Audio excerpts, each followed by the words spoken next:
Oxfordspires Academy.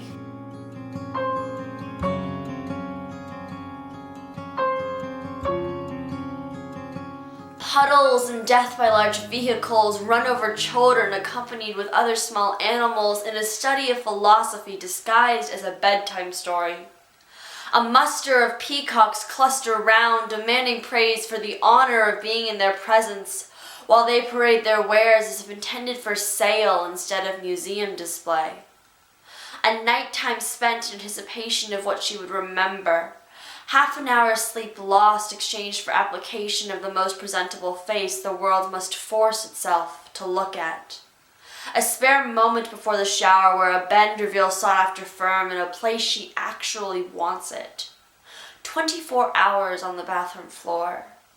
Instead of carefully stapled paper chains aesthetically strewn over the presentation hall, 15 years of soul go into her hastily strung popcorn one, stabbings and gingerbread-scented candle along for the ride, and they ask which is preferred. A delicate tale of her slate-turned heart crackling against the linoleum, or the person you left on the stoop of their childhood home waiting for the sun, you, to orbit once again.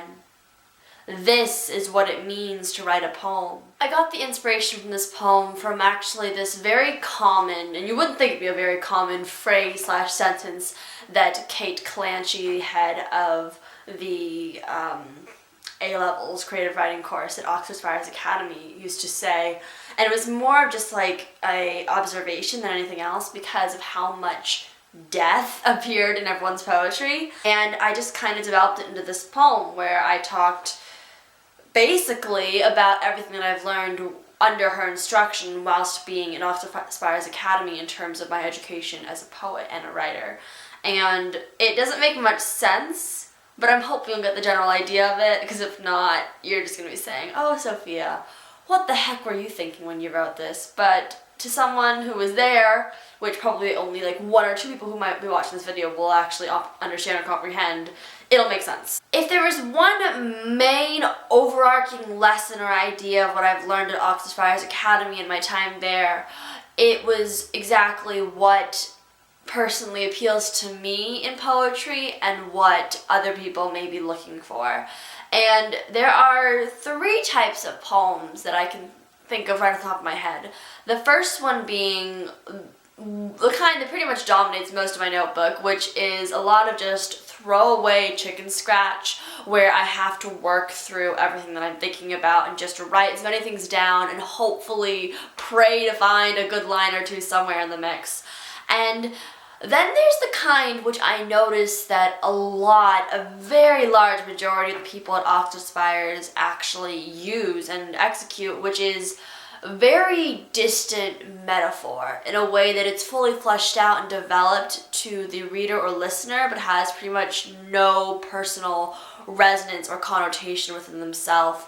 And a lot of times it's used with very, I want to say almost innocent, concrete objects, but it's in the end when you have the last line or last stanza that really packs in the punch. It really is just a study of philosophy, and as I said, disguised as a bedtime story. In the particular class/group of people loved running over small children and animals with lorries, which is synonymous to the word for truck. And I just thought it was funny because the exact line that Kate said was something along the lines of puddles and large vehicles and death and children's death, which of course is not very positive if you think about it, but I worked through it, and I learned throughout writing this poem that a muster is what you call a group of peacocks, you know, all's gotta know, a murder of crows, flock of sheep, etc. There's not really that much I can say without going into an in-depth line-by-line analysis, and this is the kind of poem that I personally think should just be listened to, and then you can do the thinking for yourself because of how I want to say scattered its focus is, you might just want to take from it whatever you can and not try to distinguish what the heck I was trying to talk about. I hope you guys have been having an awesome Camp NaNoWriMo so far. Been using lots of words, writing lots of words every day, and keeping up with that word count, whatever it may be. And I hope you have a great day. Goodbye. If you enjoyed this video, like, comment, and subscribe. All my social media is at SSLS Books.